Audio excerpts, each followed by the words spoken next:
honey, maybe we're being too harsh on gays. Some people just seem to be programmed that way.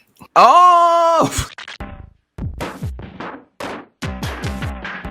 JW.org is in an interesting place because it is the thing that witnesses are trying to get out there more than even the message itself. They are trying to get the JW.org logo, QR code out there because I think it's easy.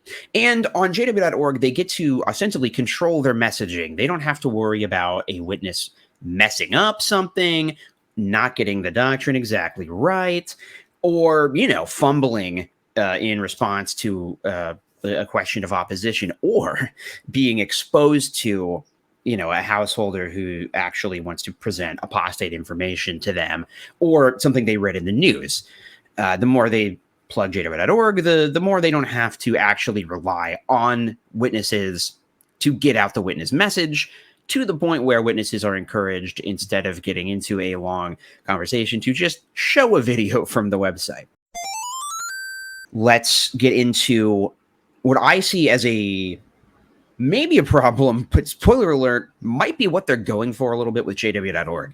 I think what Watchtower should probably do is have Watchtower Online Library be the thing that has all of the archives of all their old stuff, or a lot of their archives. And JW.org should be only specifically whatever current messaging they want to get out there, like the frequently asked questions articles, their Bible teachings thing, their videos that are palatable to the public. But what's weird about JW.org currently is that it's also linked to the Watchtower Online Library stuff, to the point where some of the retro publications, like if you click on it on JW.org, it takes you to the online library.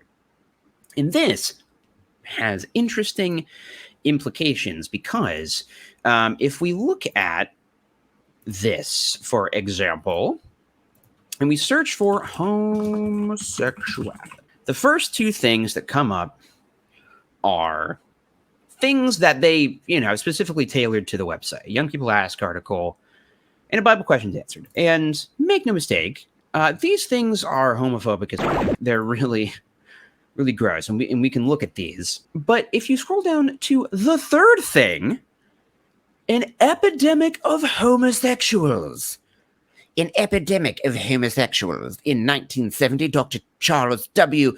Socarides of the Albert Einstein College of Medicine in New York warned about homosexuality was an epidemic growing faster than the 4 major medical diseases.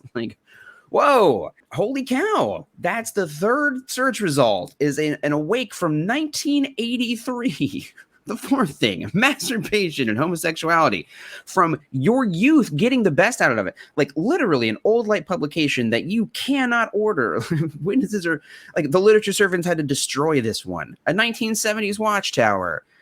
1987, 1989.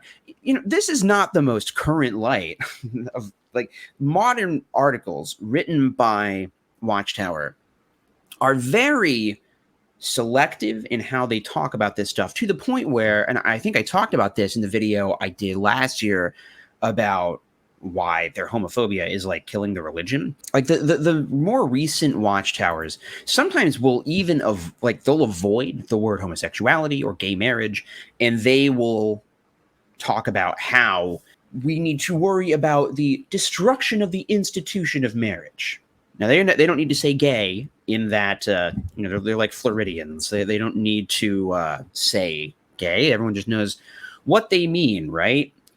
So it's dog whistling. But with this, it's really just front and center. And their algorithm is so that not even the more recent dog whistling stuff comes to the top of the search results. Now, this is not necessarily great, right? If you are of the opinion that what witnesses are trying to do is to direct people to the website so that they will be enticed by it and join the organization. But I think, and that's what I felt even as a witness, I was like, man, we gotta change this website so that the more recent stuff filters first automatically, even if it was a matter of making the automatic filter most recent first, or to prioritize articles that are exclusive to the website. Here's the thing, though. I am not sure that this is a bad thing for Watchtower because the rank and file, people who are already Jehovah's Witnesses, born in or converted a long time ago, they want to be, for the most part, I think, reassured that they are not homophobic. The hate the sin, not the sinner mentality, to the point where I believe if we look at the article here, I think it even says the line of we're not homophobic, we just don't want them to be gay. While the Bible disapproves of homosexual acts, it does not condone hatred of homosexuals or homophobia. Instead, Christians are directed to respect everyone. Now,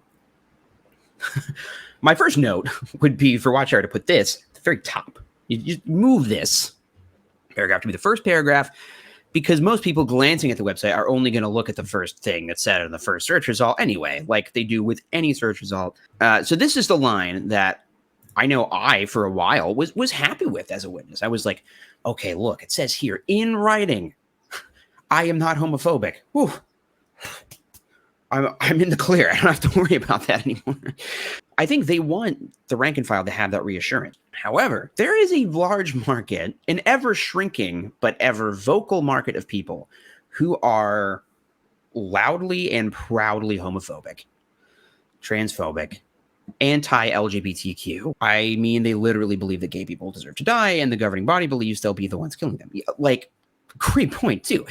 This is absolutely the case. So, as a witness, if you're scrolling through the website and you see a 1983 Awake article, chances are you're like, oh, okay, well, that's what we used to believe, but that's an older publication. Like, there's kind of just a built-in defense mechanism of anything over 10 years old is kind of old light. To the fact where, to the point where that used to be how JW.org was set up. It used to not have stuff that was over 10 years old. And frankly, I don't know why they changed that. I think that was kind of smart so that there was less of a chance that the general public would find this stuff.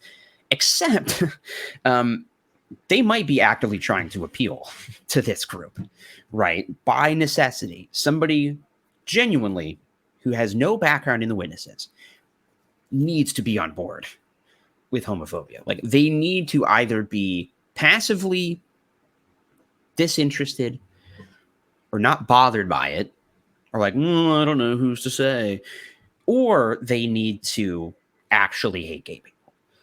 That's the only kind of people that this message will appeal to. And that's just a fact.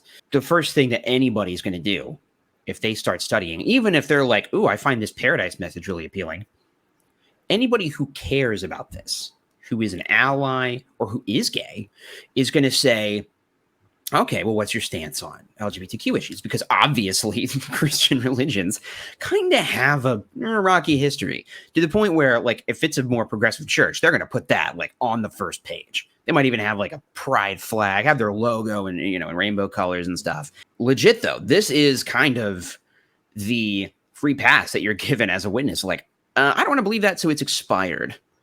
But if you do believe it, then it's real. And this is absolutely the case. This was one of the things that I was kind of trying to bring up, and I don't know how effectively I did that in the domestic abuse video. The abusers have access to the same information that the abuse victim has. So an abuse victim looking up solace on jw.org, they can find articles where it talks about how terrible domestic abuse is. But the abuser can find articles about how women need to be submissive. And, in the era where Watchtower was less concerned about appearing palatable to the masses. So they can find stuff that's like, no, you are a submissive wife. You need to listen to me. I am your head. Same thing with like parents who want to beat the shit out of their kids. They can find modern stuff that maybe says spanking isn't good, but you can find plenty of old magazines that says that it is. And this is kind of the position that Watchtower is in when it comes to their stance on homosexuality. And I think that what they're doing now with the dog whistles is smart, because it makes their, current rank and file members who are maybe a little older, but, don't want to be overtly homophobic, makes them feel a little bit better. makes Gen Z feel like, well, we're not actively really talking about it. That was kind of how things used to be. Yeah, we don't like accept them, but we're not homophobic. Look, it says right here.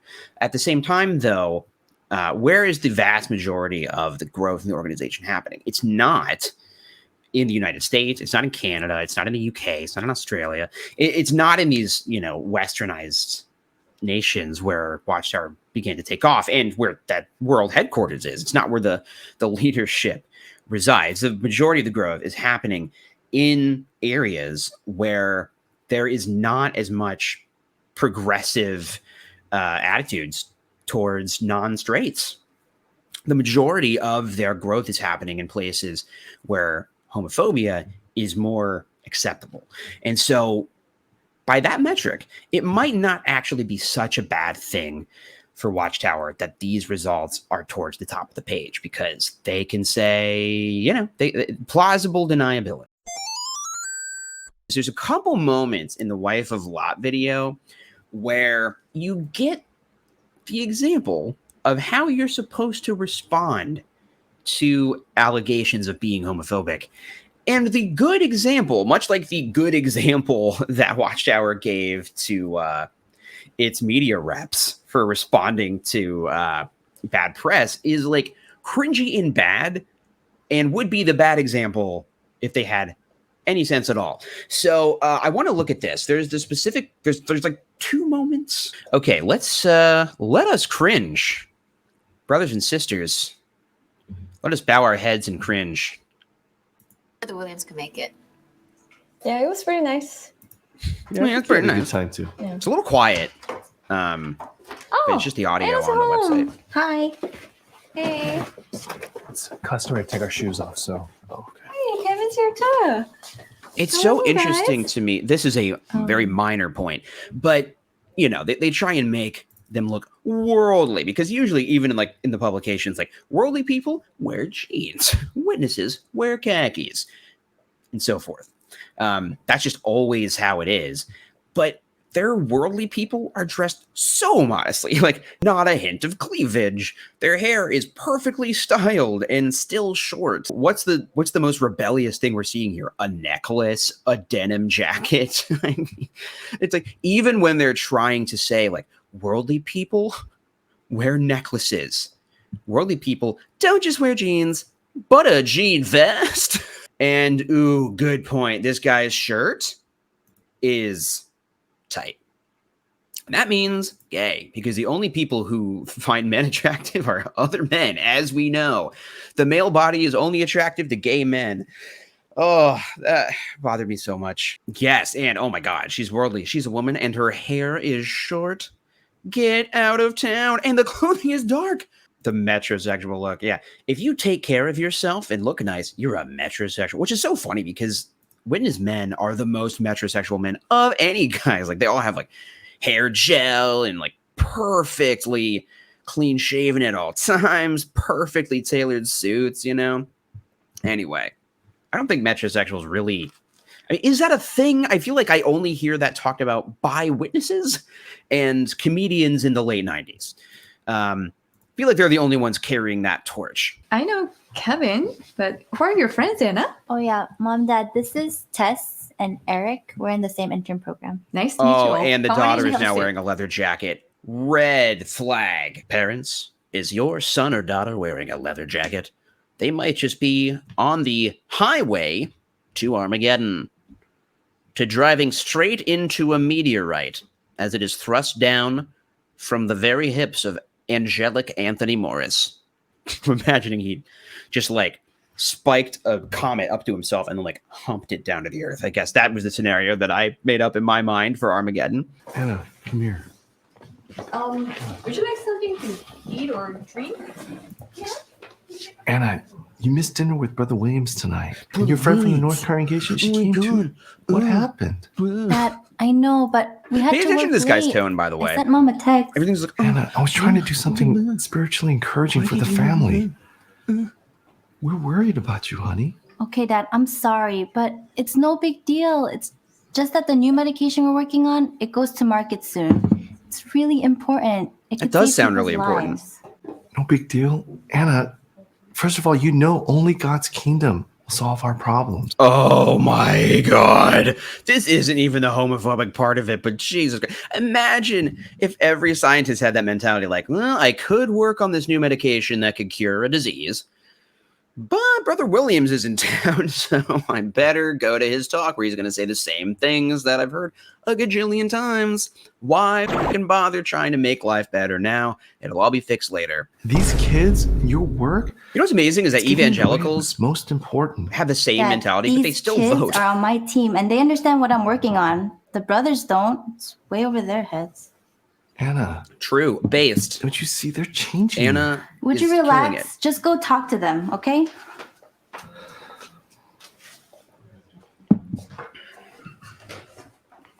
This is the scene.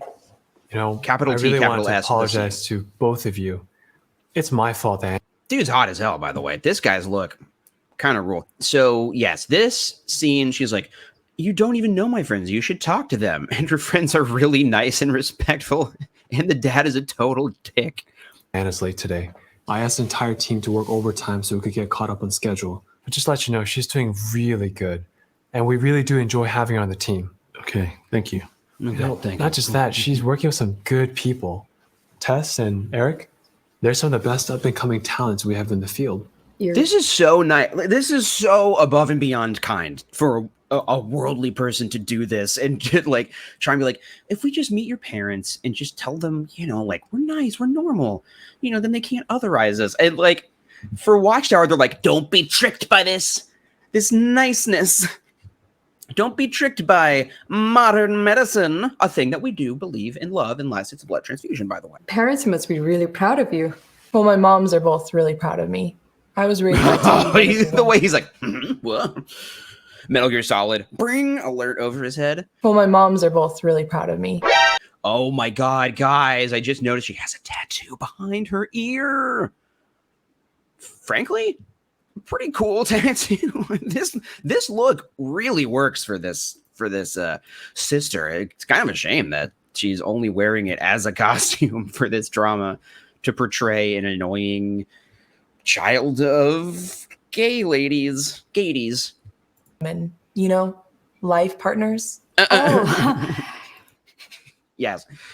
As you know, young people these days are always trying to goad religious people into spouting bigotry. We love this. You know, life partners. Yeah, you know, my assistant Marty, I recently found out that he's gay. You say that like there's something wrong with it. Yeah. Do you have a problem? Tess, don't do this. Why? There's nothing wrong with being gay. True. Tess, True. we live by the Bible's moral standards, but we don't force our beliefs on other people, and we don't judge anyone either. Oh, for fuck's sake. This is so bad. It's so bad. Tess, we obey the Bible standards, okay? I'm sick of talking about that. Like, the way he's just so put upon and exhausted. Being like, it's so cringy. But this is the way you're supposed to act. This is correct. Based, Watchtower says. Be more like this mother. This is so cringy. And like, even though they're trying to portray the like Anna's friends as like annoying like SJW types, they're being really nice and respectful and calm. And like, what do you want? Her friend has two moms, and this guy believes that marriage should not exist. And he's saying like, hey, we believe in the Bible's moral standards, but we don't judge anybody. You literally are, though. You're judging her right now and saying, like, we disapprove of your parents' very existence, quite frankly. It is called God's Day of Judgment, not God's Day of let's all just sit around and talk about it. But you do think being gay is wrong. Eric, Yeah, remember true. where we're at.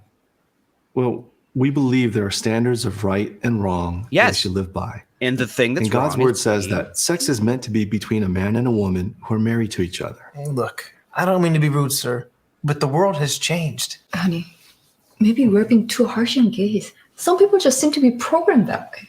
Oh, I forgot she repeats her mom's thing as she heard earlier. And this is the slippery slope, people. If you hear your mom say that gay people are programmed to be gay because she watches RuPaul or something, and then you're going to be repeating the same thing, and then who knows, then you might stop judging your daughter's friends' moms. The thing that is very nonsensical about it is that these young people are like somehow shut down like this. Like every time they bring up the Bible, the Watchtower shows them being like, all right, it's okay. Got a point there. No argument there. So this is so bad. Like this is so nightmarishly cringe. And Watchtower's like, no, homeboy is right. Our boy is correct with what he's saying. Look, I know not everyone agrees with us, but we all have free will. And God lets us choose to live by his standards or not. So you can choose to be gay, or you can choose to act upon those desires. If we go against his standards, We'll die at we're hurting Armageddon. ourselves. He just wants what's best for us. And what's best for your moms is that they Anna, get a divorce. Do you agree with your father? Well, You Oh know, my God, we I actually hate have this. another project due tomorrow. It's probably best that we get going. wait, at least let me walk you guys outside. Oh my God. This is really bad. This is more upsetting than I remembered it being. That was the good example. Be like the husband here who bravely adopted a tone of being oppressed and put upon and exhausted with the ridiculous notion that saying gay people are going to die in Armageddon is homophobic. I mean, how could... Look, we just follow the Bible standards. Oh my God. Hey, we have free will. So your parents can choose to do that and they just will die. We'll just be destroyed at Armageddon. It's no big deal. We're not saying they can't do it. We're just saying that if they do, then God will kill them with the assistance of our religious leaders who will be raptured to heaven and become heaven soldiers who will assist Jesus in killing people. That's all we're saying. But yeah, your moms can be gay or whatever. Absolutely gross. Just adopting an aesthetic of kindness and mildness while spewing more or less hate speech. You know what I mean? Like, this is really, really gross. So, like, this girl's mom's in the video just highlights how completely ill-equipped Watchtower is to defend their own position. Like, they absolutely know that the science is not on their side. And one of the things that, like, we looked at this, it's a beautiful worksheet. And look, they drew this girl like the person in the drama who was like, excuse me, don't you know the Bible's out of date? Like, they make people who defend LGBTQ rights to look so like smarmy and like, excuse me.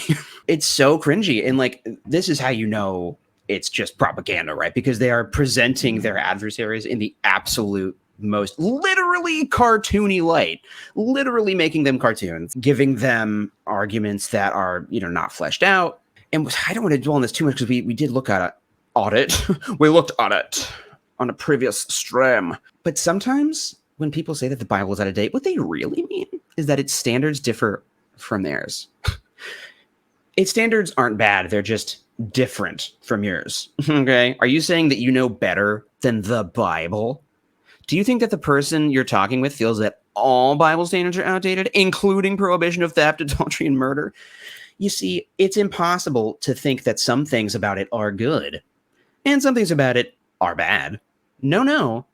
It is, it's all or nothing, which is much more indicative of Watchtower's stance than anybody who's trying to stick up for gay rights. But the thing I wanted to highlight was this, and this is the thing that, you know, was brought up in that clip we just watched that went unrefuted. And this is the company line. The advice that Watchtower gives you is not to engage with that argument.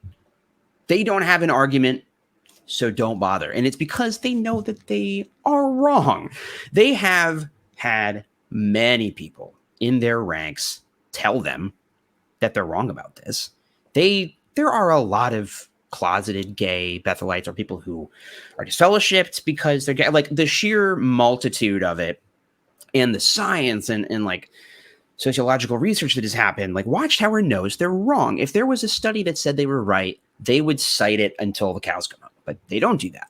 So what they say is homosexuals can't change the way they are. They were born that way, as if people are going to refer to like gay people as homosexuals. First of all, this lady is being rude and talking during class, which is not appropriate. And that is where I would start if I was arguing with this person. But what they say is the Bible doesn't say whether homosexual desires are inherited or not. So instead of debating the cause of homosexuality, focus on the conduct. And they do the classic thing of comparing angry desires to gay desires. And this is something that the right uses a lot when, or TERFs even use a lot when trying to argue against the validity of trans people. They'll say, well, listen, some people are prone to anger, but that doesn't mean that you should be allowed to punch people in the face again. And they then adopt this lady as like attitude. So this is something to like keep in mind if you're trying to talk to your witness family or even just like evangelicals. Like the science argument is a really important one because they do not have a response to it. It is factually not on their side. And this is kind of the thing that witnesses have to do is they have to like deflect and just be like, well, the science, we don't worry. The Bible doesn't say. So therefore, it's not a point worth considering. Okay. The Bible doesn't say whether or not it's, people can own cats as a pet. Doesn't mean that you therefore don't have an opinion on it. And this is it's always a good counter argument. When did you choose to be straight?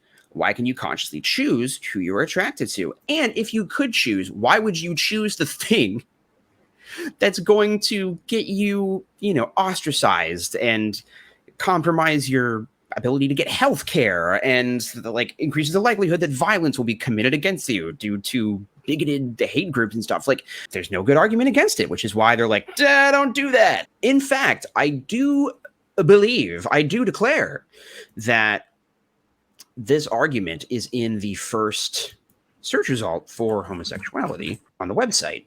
And look at this. Growing up, one of the most difficult things I had to deal with was my attraction to others of the same sex. I used to think it was just a phase, but those feelings plague me still. So Watchtower knows that it's not a phase, right? They say this immediately. But what if someone currently practiced homosexuality? Can that person change? Yes. In fact, some people in the first century did so. They compare it to an urge. What if someone who wants to follow God's standards still has homosexual urges? As with any urge, a person can choose not to nurture or act on those urges. The Bible says, keep walking by spirit and you will carry out no fleshly desire at all. The verse doesn't say that a person will have no fleshly desire. Instead, armed with a good spiritual routine of Bible study and prayer, he or she will have the strength to resist those desires. And I think this is really important because my parents would resist the narrative that we encourage people to pray the gay away. But they absolutely do believe this. If you just have a good enough spiritual routine, Bible study and prayer, you will have the strength to resist these desires. And this is how they handle any desire that they consider to be a wrong desire. But think of what that does psychologically to a person. Well, Watchtower, like when they do stuff like this, it is setting up a closeted gay person to constantly be in a situation where they feel like they are failing. Because if you are doing everything you're supposed to be doing, you should not be acting on these desires, and you shouldn't want to. So that means it's your fault. They tell people to be celibate, and then they talk about sex nonstop. That is absolutely true. I know for me, when they would, as a single person in the organization who's trying not to look at porn and jerk off too much, the more they talked about that stuff at the meetings, the more you're thinking about it. It's the Inception thing. Like you tell someone not to think about elephants. What are they going to think about?